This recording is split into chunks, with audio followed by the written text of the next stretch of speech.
नमस्ते बच्चों। कक्षा 11वीं आरोह भाग से पहला पाठ पढ़ेंगे। कक्षा 11वीं का नमक का दारोगा। इसके लेखक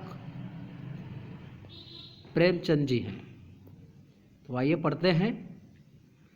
साहित्य वह जादू की लकड़ी है जो पशुओं में, ईंट पत्थरों में, पेड़ पौधों में भी विश्व की आत्मा का दर्शन करा देती है। तो जो साहित्य है, जो पुस्तक है ना, यह क्या है? यह एक जादू की लकड़ी है, कह रहा है मुंशी प्रेमचंद, जो कि पशुओं को, है ना, पत्थरों को, ईंटों को, पेड़ पौधों को सजीवता का रूप देने में सक्षम होता है। इस प्रकार मुंशी प्रेमचंद जी का जीवन परिचय पढ़ लेते हैं। मुंशी प्रेमचंद जी का मूल नाम धनपत राय था। इनका जन्म 1880 लम्ही गांव में हुआ था। इनकी जो रचनाएं हैं, सेवा सदन, प्रेमाश्रम, रंगभूमि, निर्मला, कायाकल्प, गबन, कर्मभूमि, गोदान, सोते वतन, मानसरोवर जो 8 भागों में है, गुप्तधन, कहानी संग्रह, करबला संग्राम, प्रेम की देवी नाटक, कुछ विचार, विविध प्रसंग, निबंध। इस प्रकार मुंशी प्रेमचंद जी स्वर्गवास सन 1936 को प्राप्त हुए। मुंशी प्रेमचंद हिंदी कथा साहित्य के शिखर पुरुष माने जाते हैं, है ना। शिखर मतलब सबसे हिंदी साहित्य में ऊंचे स्तर के लेखक माने जाते हैं। जो मुंशी प्रेमचंद जी का जो बचपन था वह काफ़ी अभाव, है ना, गरीबी में बीता। इन्होंने स्कूली शिक्षा पूर्ण करने के बाद, या ऐसा कहना चाहिए कि स्कूली शिक्षा जो है वो और आगे की पढ़ाई करना चाह रहे थे, परंतु पारिवारिक समस्या के कारण वो नहीं पढ़ पाए, है ना। वो अंग्रेजी में एमए करना चाहते थे, लेकिन घर की परिस्थितियों ने उन्हें मजबूर कर दिया और इस प्रकार वे पढ़ाई छोड़ दिए और जीवन यापन के लिए इनको नौकरी करना पड़ा। इसी प्रकार महात्मा गांधी के असहयोग आंदोलन में ये जो है नौकरी छोड़कर, है ना, उसमें अपना सहभागिता निभाया और राष्ट्रीय आंदोलन में जुड़ करके उसी के क्षेत्र में इन्होंने बहुत से लेखन का कार्य किया। पत्नी शिवरानी देवी के साथ अंग्रेजों के खिलाफ आंदोलन में हिस्सा लेते रहे। उनके जीवन का राजनीतिक संघर्ष उनकी रचनाओं में सामाजिक संघर्ष बनकर सामने आता है। उनकी जो रचना है उनमें वास्तविक सत्यता और आदर्श दोनों देखने को मिलता है। तो आइए हम पाठ पढ़ते हैं। पाठ का नाम क्या है? नमक का दारोगा। तो आइए हम पाठ पढ़ते हैं। जब नमक का नया विभाग बना और ईश्वर प्रदत्त वस्तु के व्यवहार करने का निषेध हो गया। क्या कह रहा है? आपने सुना होगा, कोई भी शासन व्यवस्था में वित्त विभाग होता है ना भाई। अलग अलग विभाग होते हैं, विभागों के बहुत सारे मंत्री होते हैं अलग अलग। ठीक उसी प्रकार नमक का एक नया विभाग बना और ईश्वर प्रदत्त वस्तु के व्यवहार करने का निषेध हो गया। निषेध मतलब मनाही। जो नमक था वो भारतवर्ष में, है ना, समुद्र किनारे सार्वजनिक होता था, कोई भी बना सकता था, व्यापार कर सकता था, सबको नमक बनाने का अधिकार था। परंतु हमारा भारत, यह उन दिनों की बात है जब भारत अंग्रेजों का गुलाम था। तो भारतीय जो है स्वतंत्र होने के लिए अंग्रेजों से, है ना, अपनी स्वतंत्रता के लिए तरह तरह के उपाय करने लगे। तो अंग्रेज उनके इन कार्यों से दुखी हो जाते थे और वे भारतीयों से बदला लेने के लिए तरह तरह के नियम लागू करते थे, जिससे भारतीय क्या हो, परेशान हो, और परेशान हो करके वो उनका या उनके अंदर में रह कर ही अपनी गुजर बसर करे। ऐसा वो जो है तरह तरह की क्या करते थे, अंग्रेज जो है परेशान करने का उपाय करते थे। तो जब अंग्रेज़ों ने नमक का नया विभाग बनाया, तो जो सबके लिए नमक बनाने का जो सार्वजनिक अधिकार था वह छिन गया। अब छिन गया तो क्या हुआ, है ना, अंग्रेजी सरकार ने नमक बनाने पर रोक लगा दिया तो लोग चोरी छिपे इसका व्यापार करने लगे। सरकार ने नमक बनाने पर प्रतिबंध लगा दिया तो नमक एक आवश्यक चीज़ है भाई, है ना, हमें जो भी खाने में, है ना भाई, जो जायका स्वाद बढ़ाने का काम करता है वह सबसे बड़ा होता है नमक। बिना नमक के आप कुछ भी, है ना भाई, खाने में कुछ भी डालो, सब्जी है जो भी है, तो वो बिना नमक के स्वादहीन हो जाता है। इसलिए लोग जो है अब चिरे छुप, है ना, चोरी छिपे जो है इसका व्यापार करने लगे। अनेक प्रकार के छल प्रपंचों का सूत्रपात हुआ। सूत्रपात मतलब उदय होना। तो अनेक प्रकार के छल प्रपंच मतलब धोखा, है ना, धोखा, रिश्वत, बेईमानी, तरह तरह के जो है लोग उपाय करने लगे जिससे उनको नमक मिल सके। कोई घूस से काम निकालता था तो कोई चालाकी से, कोई घूस देकर नमक ले लेता था तो कोई चालाकी से नमक लेता था चोरी करके। अधिकारियों के पौ 12 थे। पौ 12 मतलब लाभ ही लाभ होना। जो अधिकारी थे नमक विभाग के, उनको बहुत ही लाभ था, क्योंकि लोग उनसे क्या है, रिश्वत लेकर देकर उनको नमक लेते थे, है ना भाई, तो उनको बहुत ही लाभ होता था। पटवारीगिरी का सर्वसम्मानित पद छोड़कर लोग इस विभाग की बरकंदाजी करते थे। मतलब नमक विभाग में काम करना इतना बड़ा सम्मानित पद हो गया था, है ना, या इतना बड़ा पद हो गया था कि लोग पटवारीगिरी का सर्वसम्मानित भी पद छोड़कर उस विभाग में जाना चाहते थे। कौन से विभाग में? नमक विभाग में।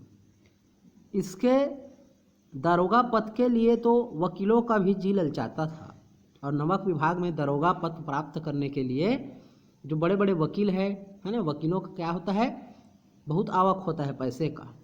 तो वकील भी जो है इस नमक विभाग में काम करने के लिए क्या होते थे, उत्सुक होते थे, क्योंकि इसमें कमाई ज़्यादा मिलता था। यह वह समय था जब अंग्रेजी शिक्षा और ईसाई मत को लोग एक ही वस्तु समझते थे। फारसी का प्राबल्य था, है ना, जब भारत पर अंग्रेजों का क्या था, अधिकार था, तो उसके पहले, अंग्रेजों के पहले भारत में मुसलमानों का अधिकार था। तो जब भारत पर अंग्रेजों ने जो है अपना गुलाम बनाया भारत को, तो बहुत सारे जो राज्य थे वो ऐसे थे जो मुसलमानों के अधीन थे। तो मुसलमानों के अधीन होने के कारण फारसी भाषा का प्रयोग होता था भारत में। लोग फारसी भाषा को जो लोग हैं वो बहुत जानते थे। तो उस समय जिनको फारसी का अच्छा ज्ञान होता था, है ना, उनको जो है, क्योंकि अंग्रेज़ों को क्या चाहिए, भारत को गुलाम बनाने के लिए भारत की भाषा को समझना है, तो फारसी को लोग ज़्यादा उस समय भी समझते थे, क्योंकि मुसलमान यहाँ पर रहे थे। तो उनको ऐसे व्यक्तियों का भी तलाश था नौकरी में जो फारसी भाषा का क्या हो, जानकार हो। प्रेम की कथाएं और श्रृंगार रस के काव्य पढ़कर फारसीदा लोग सर्वोच्च पदों पर नियुक्त हो जाया करते थे। इस प्रकार जो फारसी भाषा का जानकार था वो अंग्रेजों के समय में ऊंचे ऊंचे पदों पर केवल फारसी भाषा के जानकार होने के कारण नियुक्ति हो जाती थी उनकी। मुंशी वंशीधर भी जुलेखा की विरह कथा समाप्त करके मजनू और फरहाद के प्रेम वृतांत को, नल और नील की लड़ाई, अमेरिका के आविष्कार से अधिक महत्व की बातें समझते हुए रोजगार की खोज में निकले। इस प्रकार मुंशी वंशीधर नाम का जो युवक है, नवयुवक है, उसने पढ़ाई किया। अपनी पढ़ाई को पूरा करने के बाद, है ना भाई, आगे की पढ़ाई को उन्होंने छोड़ा और महत्व दिया अपने घरेलू गृहस्थ, है ना, परिवार को, और ज़रूरतों को पूरा करने के लिए वह अपनी शिक्षा पूरा करने के बाद रोजगार की तलाश में निकल पड़ा। उसको भी फारसी भाषा का ज्ञान था। उसके पिता एक अनुभवी पुरुष थे, है ना, उनके जो पिता है वो एक अनुभवी पुरुष थे। समझाने लगे, बेटा घर की दुर्दशा देख रहे हो, रीढ़ के बोझ से दबे हुए हैं।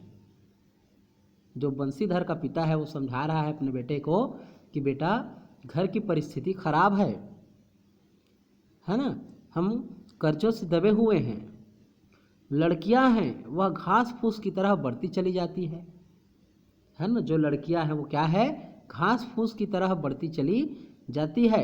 यह उस समय के सामाजिक, है ना, लड़कियों के प्रति समाज में नज़रिया कैसा था, इस परिस्थिति को बता रहा है कि लड़कियों के प्रति समाज में सम्मानजनक स्थिति नहीं थी। जहाँ लड़की बड़ी हुई उसको शादी वादी करो और उसको घर से दफा करो, ऐसे कहने का मतलब सामाजिक वातावरण था। तो बढ़ती चली जाती थी लड़की, जो है घास फूस की तरह क्या है, बढ़ती चली जाती है, वह समाज में खटकने लगती है। इसीलिए तुम्हारी बहन का विवाह करना भी जरूरी हो गया है।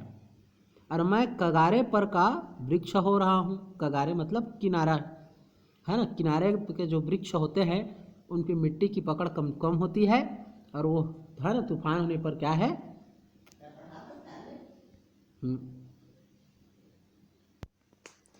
इस प्रकार मैं बूढ़ा हो गया हूँ, मेरे को पता नहीं कब मृत्यु आ जाए, है ना मालूम कब गिर पड़ूँ। अब तुम ही घर के मालिक मुख्तार हो। नौकरी में ओहदे की ओर ध्यान मत देना। उसके पिताजी समझा रहे हैं कि नौकरी में ओहदे माने पद, पद बड़ा हो या छोटा हो इस पर ध्यान मत देना, यह तो पीर का मजार है। निगाह चढ़वावे और चादर पर रखनी चाहिए, है ना। यह क्या है, ईश्वर का देन है कि पद बड़ा मिले या छोटा मिले, अपना निगाह चादर पर रखना चाहिए। ऐसा काम ढूंढना जहाँ कुछ ऊपरी आय हो। उसके पिताजी जो है उनको समझा रहे हैं कि ऐसा काम ढूंढना जहाँ क्या हो, ऊपरी आय हो। ऊपरी आय का कहने का मतलब जहाँ तुमको रिश्वत ज़्यादा मिले, बाहरी आवक मिले, है ना। क्योंकि मासिक वेतन तो पूर्ण मासिक का चांद है। जो माह का जो वेतन होता है वो पूर्ण मासिक की चांद की तरह होता है, जो एक दिन दिखाई देता है और घटते घटते लुप्त हो जाता है। तो पूर्णमासी का चांद क्या होता है, पूर्णमासी का चांद दिखाई देता है, परंतु दिन, है ना, बढ़ते समय के साथ बढ़ता हुआ जो समय होता है, चंद्रमा घटता जाता है। इसी तरह जो माह में मिलने वाला जो वेतन होता है वो बहुत कम होता है, उससे घर नहीं चल पाएगा। इसीलिए तुम ऐसा काम करना जिसमें क्या हो, बाहरी आय हो। ऊपरी आय का बहता हुआ स्रोत है। जो ऊपरी आय है, जो रिश्वत है, वह क्या है, बहता हुआ स्रोत है, जिससे सदैव प्यास बुझती है, अर्थात घर गृहस्थी चलता है। वेतन मनुष्य देता है, इसी से उसकी वृद्धि नहीं होती है ना। तुम काम करते हो तो उसका वेतन तुम्हें विभाग देता है, एक मनुष्य देता है, तो इससे आदमी विकास नहीं करता है। तो विकास कैसे करता है, उसके पिताजी समझा रहे हैं, ऊपरी आमदनी जो मिलता है वह ईश्वर देता है, और इसी से जो है उसकी बरकत होती है। अर्थात जो ऊपरी रिश्वत होता है, उसके पिताजी समझा रहे हैं, वो भगवान की देन है, और इसी से परिवार जो है वृद्धि करता है। और तुम स्वयं विद्वान हो, तुम्हें क्या समझाऊं। उसके पिताजी कह रहे हैं कि तुम तो पढ़े लिखे हो, तुम्हें मैं क्या समझाऊं, तुम खुद समझदार हो। इस विषय में विवेक की बड़ी आवश्यकता होती है। विवेक मतलब सोचने समझने की शक्ति। समय के साथ क्या जरूरी होता है, यह जो है विवेक की बड़ी आवश्यकता होती है। मनुष्य को देखो, उसकी आवश्यकता को देखो और अवसर को देखो, है ना। जब अवसर मिले तो उसका पूरा पूरा लाभ उठाना चाहिए। इसके उपरांत जो उचित समझो करो। गरज वाले आदमी के साथ कठोरता करने में ही लाभ है ना। जिसका काम, है ना, तुम्हारे बिना अटका हुआ है, अगर वो तुमसे काम करवाना चाहता है तो उससे अधिक पैसा लो, अधिक रिश्वत लो, क्योंकि वो जो है उस काम को करवाने के लिए क्या है, ललायित है, वह उसके लिए ज़रूरी है। तो वह मुंह मांगी तुमको क्या देगा, रकम देगा। लेकिन बेगरज के दांव पर पाना जरा कठिन है। लेकिन जिसको काम करवाना है, लेकिन काम का उसके जीवन में उतना महत्व नहीं है उस काम का, है ना, करोगे तो भी ठीक है, नहीं करोगे तो भी ठीक है। तो ऐसे व्यक्ति से रिश्वत लेना जरा कठिन होता है। लेकिन जिसका जरूरी काम हो और वह उसे करवाने के लिए, है ना, तुम्हारे पास गिड़गिड़ा रहा हो, तो अवश्य उसे तुम जो है क्या करो, पैसा ले लो अधिक से अधिक। इस बातों को निगाह में बांध लो, है ना। इस बातों को जो है तुम क्या कर लो, निगाह में बांध लो। निगाह में बांध लो कहने का मतलब क्या कह रहा है कि अच्छे से जो है पक्का हो जाओ, समझ लो। यह मेरी जन्म भर की कमाई है, यही मैं जो मैं शिक्षा दे रहा हूँ तुम्हें, यह मेरे क्या है, जन्म भर की कमाई है। ऐसा बंसीधर का पिता बंसीधर से कहता है। इस उपदेश के बाद पिताजी ने आशीर्वाद दिया। बंसीधर आज्ञाकारी पुत्र थे। ये बातें ध्यान से सुनी और तब घर से चल खड़े हुए। इस विस्तृत संसार में, विस्तृत माने बड़ा, इस बड़े संसार में उसके लिए धैर्य अपना मित्र था। बंसीधर के लिए क्या था, धैर्य ही उसका मित्र था। अब बुद्धि अपनी पथ प्रदर्शक, और उसका जो बुद्धि है वो उसे क्या है, रास्ता दिखाने वाला था। और आत्मावलंबन ही अपना सहायक था। इस विस्तृत संसार में, इस बड़े संसार में रोजगार की तलाश में जब बंसीधर निकला तो धैर्य उसका मित्र था, बुद्धि उसका पथ प्रदर्शक था, मार्ग दिखाने वाला था। आत्म अवलंबन कहने का मतलब आत्मविश्वास ही उसका क्या था, मदद करने वाला था। लेकिन अच्छे सकून से चले थे। जाते ही जाते नमक विभाग के दरोगा पद पर प्रतिष्ठित हो गए। इस प्रकार रोजगार की तलाश में बंसीधर जो है घर से शहर की ओर चला गया। बहुत ढूंढा खोजा तो उसको जो बड़े बड़े वकील जिस नौकरी के लिए ललायित होते थे, है ना भाई, ललचा रहे थे, जो क्या थे, हम पिछले मतलब पढ़ चुके हैं कि पटवारी थे, वो भी अपने पद को छोड़कर नमक का दरोगा पद के लिए क्या हो रहे थे, ललायित ललचा रहे थे कि हमें वह मिले। ऐसे ही पद पर जो है बंसीधर को क्या मिल गया जी, नौकरी मिल गया। वेतन अच्छा और ऊपरी आय का तो ठिकाना ही ना था। वेतन तो अच्छा ही था और ऊपरी आय का कोई ठिकाना नहीं था, बहुत पैसे की आवक था उसमें। वृद्ध मुंशी को सुखद संवाद मिला, है ना। संवाद मतलब क्या होता है, समाचार, है ना। सुख समाचार मिला कि तुम्हारे बेटे को नमक विभाग में दारोगा का पद मिल गया है। तो फूले ना समाये, फूले ना समाना मतलब बहुत खुशी होना, अत्यधिक खुशी हो जाना। तो उसके जो पिताजी हैं वो बहुत खुश हो गए। महाजन कुछ नरम पड़े। महाजन मतलब इसके पिताजी ने वो समझाया था ना कि हमारे पास कर्जा है ना, घर के लिए हम ऋण से दबे जा रहे हैं। तो महाजन बार बार इन पर दबाव जमाता था कि हमारा पैसा दो, नहीं तो घर को गिरवी रख देंगे, हमारा पैसा दो, नहीं तो हम और कुछ उठा कर ले जाएंगे। तो जब बड़े बड़े जमींदार महाजनों ने सुना कि बंसीधर को, है ना, नमक विभाग में नौकरी मिल गया है, तो फिर क्या हो गया जी, तगादा वगादा नहीं करने, है ना, लगे। बड़ा आदमी है, समझ गया, नौकरी वाला है, आज नहीं कल जरूर पैसा देगा। कलवार की आशालता लहलहाई। कलवार की आशालता लहलहाई कहने का मतलब देसी शराब के व्यापार करने वाले लोग, है ना। तो इस प्रकार महाजन कुछ नरम पड़े और देसी शराब का व्यापार करने वाले लोग जो होते थे, एक प्रकार की जाति है, और पड़ोसियों के हृदय में सूल उठने लगे, है ना भाई। जो पड़ोसी होता है, अगर एक पड़ोसी को बढ़ती हुई देखे तो पड़ोसी की क्या होता है भाई, हृदय में जलन होता है ना, वो ईर्ष्या से जलने लगते हैं। अब पड़ोसी लोग जलने लगे। अगला भाग पढ़ते हैं इसी कहानी में। जाड़े के दिन थे, जाड़े के दिन मतलब सर्दी के दिन थे, है ना, और रात का समय था। नमक के सिपाही चौकीदार नशे में मस्त थे। जो नमक के सिपाही थे, चौकीदार जो थे, वो सब नशे में क्या थे, रात को भाई शराब का सेवन किए थे, इसलिए नशे से ऊँघ रहे थे, मस्त थे। मुंशी बंसीधर को यहाँ आए अभी 6 महीनों से अधिक ना हुए थे, लेकिन इस थोड़े समय में ही उन्होंने अपनी कार्यकुशलता और उत्तम आचार से अफसरों को मोहित कर लिया था। अपनी ईमानदारी के कारण मुंशी जो बंसीधर हैं, उन्होंने अंग्रेज अधिकारियों को काफ़ी प्रसन्न कर लिया था, है ना, जबकि उसे पद पर आते हुए 6 महीने से अधिक नहीं हुए थे। अफसर लोग उन पर बहुत विश्वास करने लगते थे।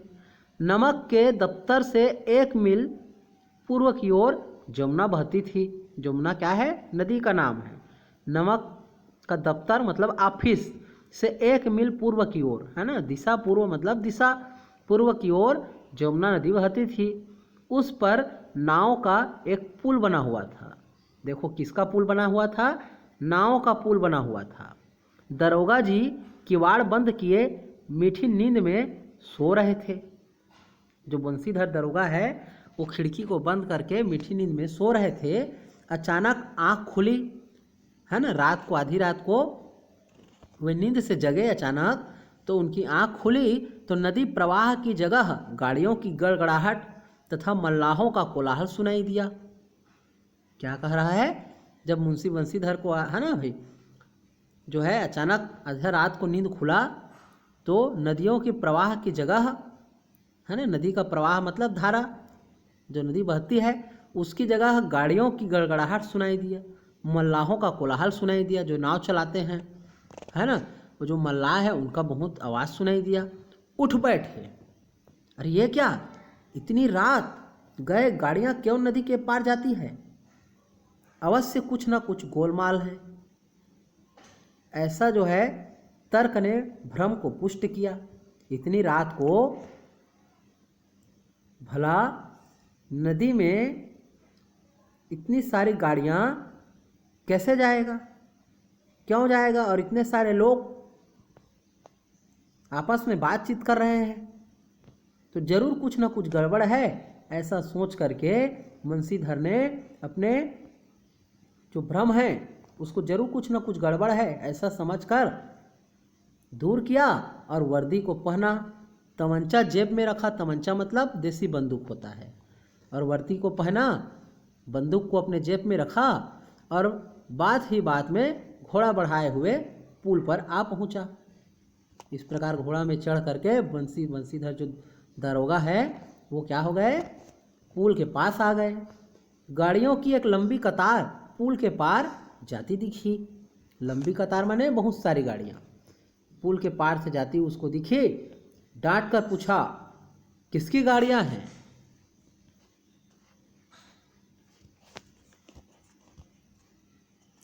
थोड़ी देर तक सन्नाटा रहा, है ना। जब डांट कर पूछा तो सब के सब हक्के बक्के हो गए। आदमियों में कुछ कानाफूसी हुई, एक दूसरे से वो लोग बात करने लगे, खुसफुस, है ना। तब आने वालों ने कहा, पंडित अलोपीदीन की। किसकी गाड़ियां हैं? तब आगे वाले ने कहा, पंडित अलोपीदीन की। कौन पंडित अलोपीदीन? तो दातागंज के। मुंशी बंसीधर चौंक पड़े। चौंक पड़ना मतलब आश्चर्य होना। पंडित अलोपीदीन इस इलाके के सबसे प्रतिष्ठित जमींदार, लाखों रुपए का लेन देन करते हैं। इधर छोटे से बड़े कौन ऐसे थे जो उनका ऋणी ना हो? किसका ऋणी ना हो? पंडित अलोपीदीन का। वो बहुत बड़ा आदमी है और समाज का प्रतिष्ठित सम्मानीय आदमी है। उनका लाखों रुपए का लेन देन और व्यापार है, तो बड़े चलते पूजे आदमी थे। अंग्रेज अफसर उनके इलाके में शिकार खेलने आते और उनके यहाँ मेहमान होते। 12 मास सदा व्रत चलता था।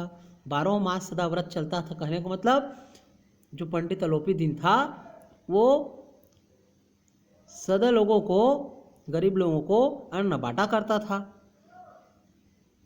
तो मुंशी बंसीधर ने पूछा कि गाड़ियाँ किसकी है?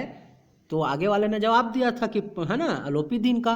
तो वो क्या हो गए, आश्चर्य हो गए कि जिनका समाज में इतना स्थान है, सम्मान का, जो ऐसे धर्मात्मा आदमी है, भला उनका गाड़ी कैसे हो सकता है। मुंशी जी ने पूछा, गाड़ी कहाँ जाएगी? उत्तर मिला, कानपुर। लेकिन इस प्रश्न पर कि इसमें क्या है, सन्नाटा छा गया। मुंशी बंसीधर ने पूछा, गाड़ियों को तुम लोग कहाँ ले जा रहे हो, है ना, गाड़ियों में और कहाँ जा रहे हो? तो कानपुर जा रहे हैं। तो गाड़ी में क्या है? गाड़ी के अंदर में। तो लोग क्या हो गए, स्तब्ध, चुपचाप हो गए, सन्नाटा छा गया, शांत हो गया वातावरण। दरोगा साहब का संदेह और बढ़ा।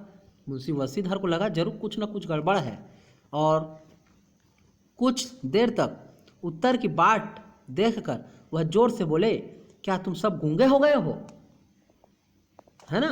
मुंशी बंसीधर ने पूछा कि गाड़ी की में क्या है अंदर में? तो किसी ने जवाब ना दिया।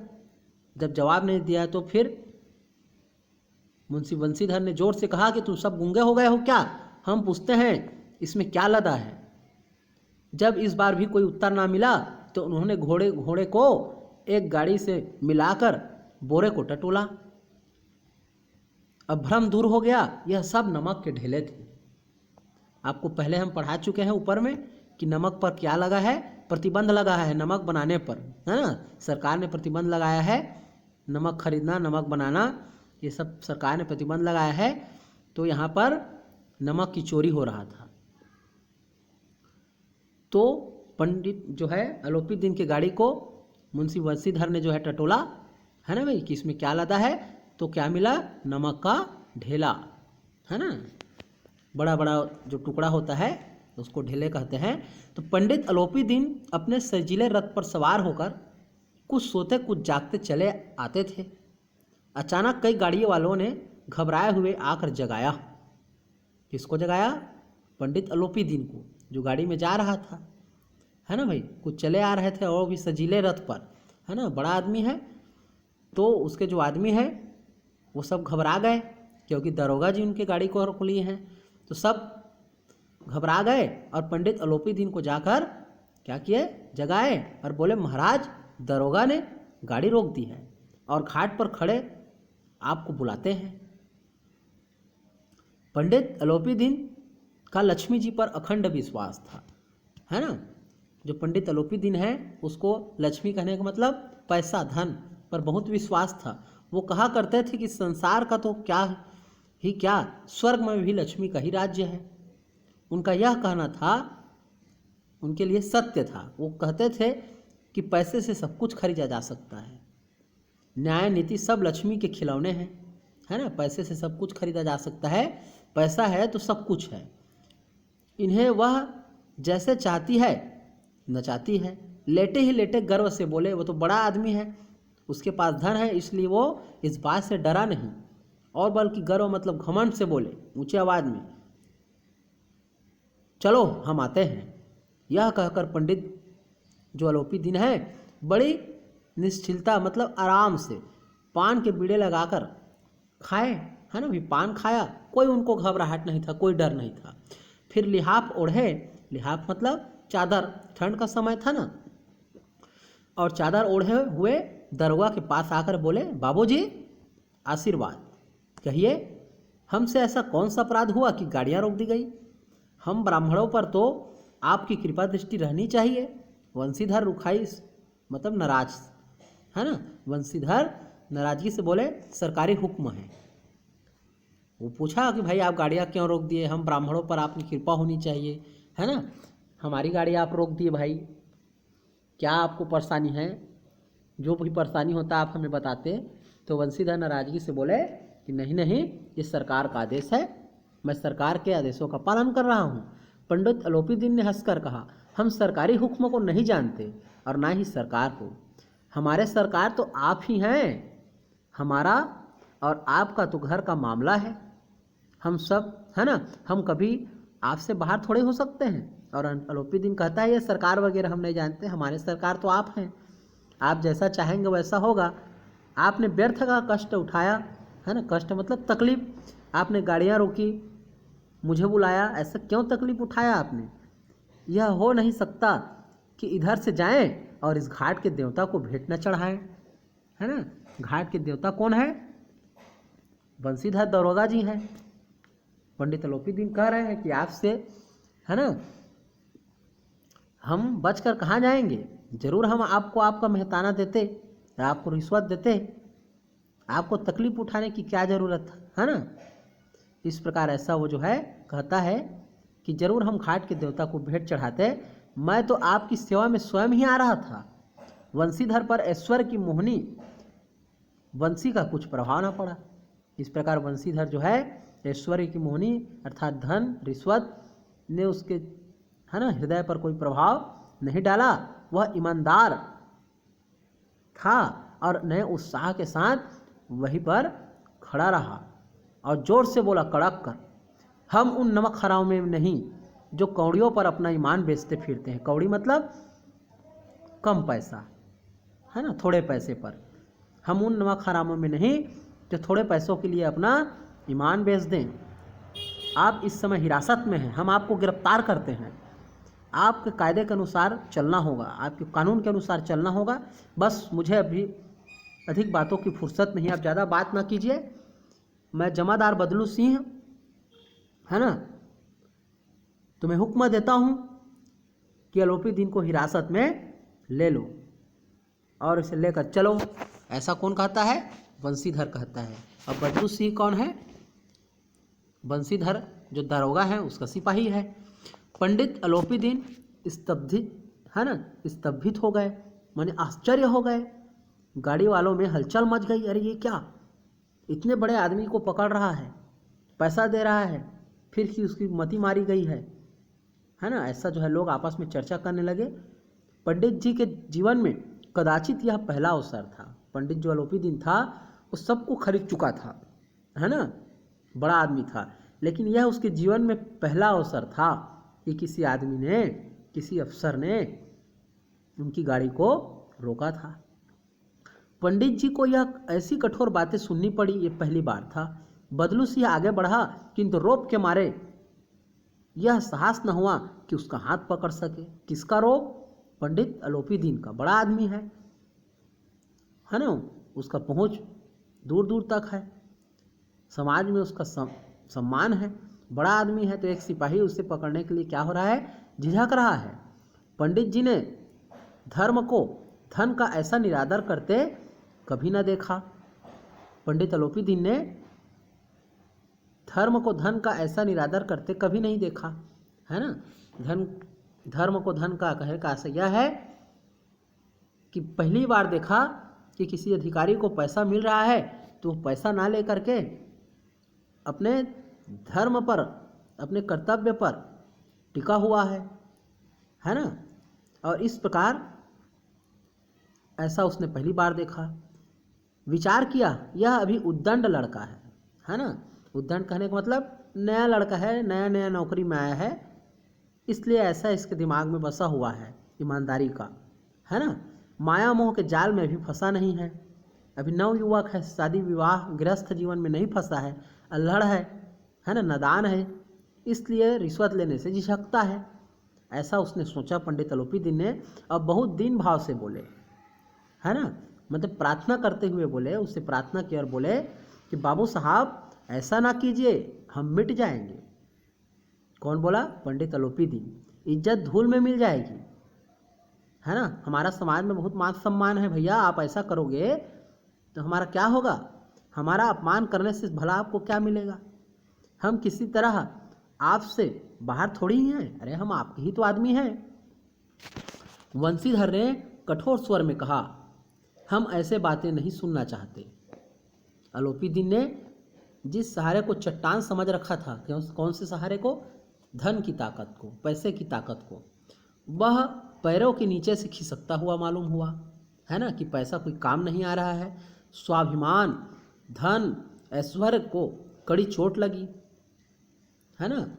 जो आरोपी दिन था, जो बहुत बड़ा क्या है, जमींदार है ना, लोगों को कर्जा देता है, संपन्न आदमी है, आज उसके स्वाभिमान मतलब सम्मान को आज ठेस लगा, उसके धन का कोई महत्व नहीं रहा। किंतु अभी तक धन की सांख्यिक शक्ति का पर पूरा भरोसा था। सांख्यिक मतलब क्या होता है? गणना, है ना, गिनना। तो अभी भी उसको पंडित आरोपी दिन को भरोसा था, अरे चलो रिश्वत लेने से इनकार करता है तो रिश्वत का हम क्या बढ़ा देते हैं? संख्या बढ़ा देते हैं, है ना। और अपने मुख्तार से बोले, लाला जी 1000 के नोट बाबू साहब को भेंट करो, 1000 दो इसको बोले अपने मुख्तार को, मुंशी को। कौन बोला? पंडित जो है आरोपी दिन। आप इस समय भूखे सिंह हो रहे हैं।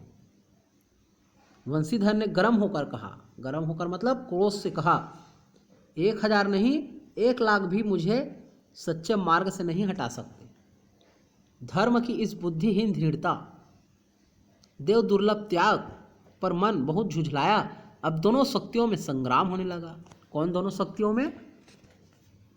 अन्याय और न्याय में क्या होने लगा भाई? युद्ध होने लगा। कैसे युद्ध होने लगा? पंडित अलोपीदीन रिश्वत देकर उसको खरीदना चाहता था और वो रिश्वत से बिकना नहीं चाहता था बंसीधर। अब दोनों में क्या होने लगा? संग्राम होने लगा। दोनों आपस में एक दूसरे को, है ना भाई, जीतने के लिए प्रयास करने लगे। धन ने उछल उछल कर आक्रमण किया। उछल उछल कर आक्रमण किया कहने का आशा है 1000 तो मैं 2000 देता हूँ, 3000 देता हूँ, 5 देता हूँ, 10 देता हूँ, 15 देता हूँ, 20 देता हूँ। ऐसा पंडित अलोपीदीन ने कहा कि 5 से 10, 10 से 15, 15 से 20 हजार की नौबत पहुँच गई, है ना भाई। 1000 दे रहा था, वो 20,000 बढ़ गया।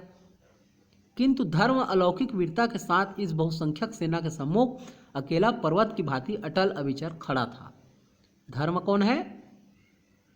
बंसीधर है, जो कि रिश्वत नहीं लेना चाहता है और अपनी जिम्मेदारी को पूरी निष्ठा से निभाना चाहता है। तो इस विशाल सेना के सामने, बहुसंख्यक मतलब विशाल, है ना, सेना के सामने, और बहुसंख्यक विशाल सेना कौन है? 10, 12, 15, 20 हजार रुपये है ना, जो हार चुका है। और इस प्रकार पर्वत की भांति अपने मार्ग पर अटल, है ना, विश्वास के साथ जो है बंसीधर जो है वो जो है नहीं डगमगाया, अर्थात रिश्वत लेने से साफ इनकार कर दिया। अलोपीदीन निराश होकर बोले। अब अलोपीदीन क्या हो गए? निराश हो गए, है ना भाई। उनको डर लगने लगा। अब इससे अधिक मेरा साहस नहीं, आगे आपको अधिकार है। 20,000 रुपये मैं बहुत पैसा दे रहा हूँ आपको, और आप लेने से मना कर रहे हैं, तो मेरे अधिकार से अब बाहर है। मैं इससे आपको ज़्यादा नहीं दे सकता, आपको जो करना है कर लो। बंसीधर ने अपने जमादार को ललकारा। जमादार कौन है? बदलू सिंह है, वो भी ऊपर में पड़े हैं सिपाही। उसको बोला, बदलू सिंह दरोगा जी को जो है गालियाँ देने लगा, है ना भाई। बदलू सिंह को ललकारा कि पकड़ो इसको, हथकड़ी बांधो। तो बदलू सिंह जो है उल्टा अपने मन में किसको? बंसीधर को गालियाँ देने लगा। पंडित अलोपीदीन की ओर बढ़ा और पंडित घबराए, 2-3 कदम पीछे हट गए। जैसे ही बदलू सिंह क्या हुआ? आगे बढ़ा, हथकड़ी बढ़ा था ना भाई पहनाने के लिए, तो वो क्या हो गए? पीछे हट गए 2-3 कदम और अत्यंत दीनता से बोले, है ना, अत्यंत विनम्रपूर्वक प्रार्थना किए। डर गए थे कि बाबू साहब ईश्वर के लिए मुझ पर दया कीजिए, मैं 25,000 पर निपटारा करने को तैयार हूँ। वो 20,000 देने को तैयार थे ना। अब मेरे से सहन शक्ति से ज़्यादा हो गया, अब मैं नहीं दे पाऊँगा।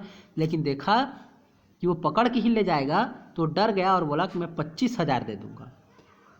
असंभव बात है, 30,000 पर किसी तरह भी संभव नहीं है। ऐसा कौन कह रहा है? बंसीधर कह रहा है। क्या 40,000 पर भी नहीं? 40,000 नहीं, 40 लाख पर भी नहीं। ऐसा कौन बोलता है? बंसीधर। कि आप 40 लाख भी दोगे तो भी मैं नहीं मानूंगा, आपको पकड़ कर ले जाऊंगा। बदलू सिंह, इस आदमी को अभी हिरासत में ले लो, अब मैं एक शब्द भी सुनना नहीं चाहता। धर्म ने धन को पैरों तले कुचल डाला। अलोपीदीन ने एक हष्ट पुष्ट मनुष्य को हथकड़ी लिए हुए अपनी तरफ आते देखा, है ना भाई। अलोपीदीन ने क्या देखा? कि एक हष्ट पुष्ट व्यक्ति मेरी तरफ आ रहा है और वो मुझे क्या कर रहा है? हथकड़ी पहनाएगा।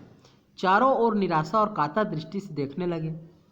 इसके बाद एकाएक मूर्छित होकर गिर पड़े। कौन गिर पड़े? पंडित अलोपीदीन। वह बहुत सम्मानित व्यक्ति है, भले ही वो अंदर से बहुत बुरा काम करता है, परंतु दुनिया उसे नहीं जानती है, क्योंकि वह रिश्वत दे करके सबको निपटा देता था। परंतु आज समाज के सामने उनकी स्थिति ऐसे बनेगी कि लोग उनको देखेंगे कि वो वास्तव में क्या काम करता है। तो वह जो है इस बात से जो है चिंतित हो जाता है, परेशान हो जाता है, और अपने आत्मसम्मान